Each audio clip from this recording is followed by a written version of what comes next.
If I'm honest, my favorite sports games to play come from Nintendo. We love Mario sports games around here.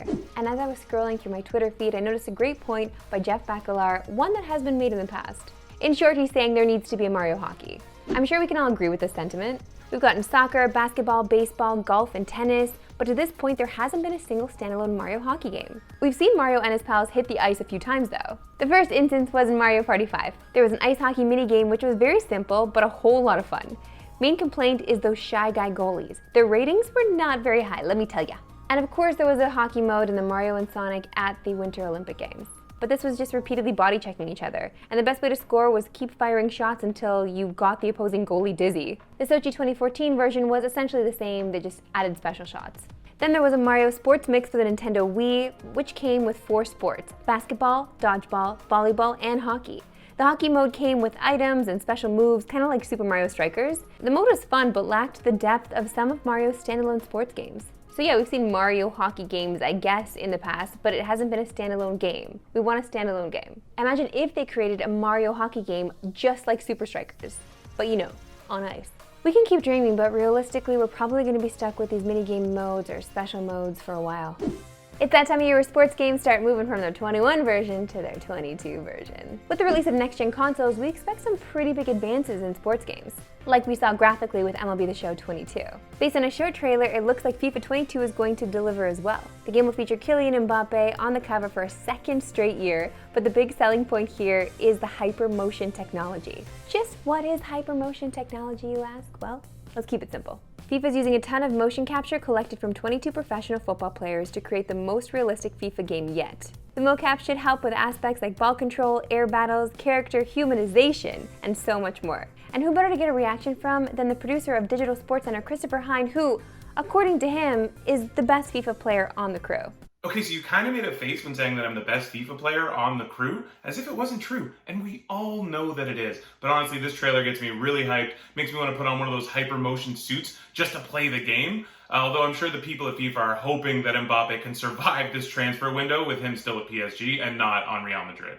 All of this sounds very exciting. And the only bad news is that all this hypermotion technology will only be available for next gen. And no, that does not include the PC version of FIFA 22. I'm sorry to PC FIFA players out there. I don't know many of you, but I'm sorry. This is just the beginning of a ton of news that's going to be announced for FIFA 22. There's going to be more info coming out on other modes like Career Mode, Ultimate Team, and Volta Football. And of course, you know there will be all kinds of pro clubs and players that will be available to use. Oh yeah, and I guess the most important thing right now is the release date. October 1st, baby, just a few more months until FIFA 22 gets released.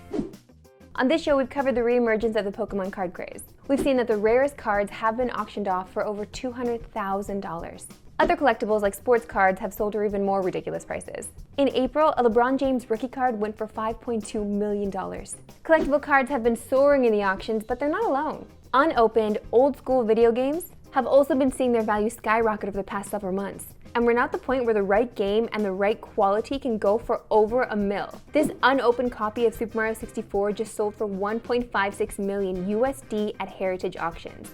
And yes, this is the most expensive video game ever sold. Prior to this, the record belonged to The Legend of Zelda for the NES for $870,000. The sale was only a couple days prior to the ridiculous over $1 million purchase of Super Mario 64. The top 3 most expensive games are rounded out by Super Mario Bros. For the NES, which sold for $660K back in April. So yeah, keep an eye out for your old Pokemon card collection. But if you for some reason had a copy of Super Mario 64 and never opened it, and it just happens to be in mint condition, well, you could be looking at millions, my friend. I just don't know why you wouldn't have opened it. I ripped that baby open the second Santa brought it over, okay? We continue to see sports and esports return to live events, and there might not be any scene more excited about this than Smash, and specifically Super Smash Bros. Melee. The scene has been kept alive by its amazing grassroots community. Although the game is normally played in person on CRTs, the Melee scene has continued online thanks to modifications created by some of their very own. But finally, Melee will be going back to in-person events where the game will be played the way it was supposed to be. Smash Summit 11 is currently underway and will feature the biggest prize pool Melee has ever seen. The total will be around $140,000, which has been primarily raised through crowdfunding. People love their Melee, and although the game came out in 2001, the scene just keeps getting stronger and stronger. So if you're nostalgic for a little Melee, be sure to check out Smash Summit 11 at twitch.tv/BTS Smash. That's all for this week. Thanks for watching. We'll see you next time.